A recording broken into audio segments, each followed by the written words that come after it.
Kitchen or terrace gardening is growing in urban areas as per the IIHS report. 8 to 10,000 startup, and the running costs are practically nil. Running costs are practically nil because even after your first harvest, you don't need to buy seeds also. You can make your own seeds from the plants. You can make your own compost from your kitchen waste. Garden City Farmer Organization said they are connected with more than 20,000 terrace gardeners and day by day it is increasing. You can grow everything on your terrace like tomatoes, brinjal, beans, berries and leafy vegetables.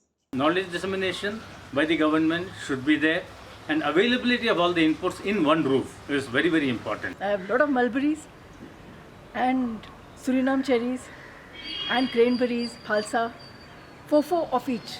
I keep in multiples. The cost of it initially it did take a lot of money. Urban or terrace gardening is growing in Bangalore. As you know, Bangalore is a congested city. This is the best way you can grow your own vegetables at your own place. This is Akanksha from Softcore.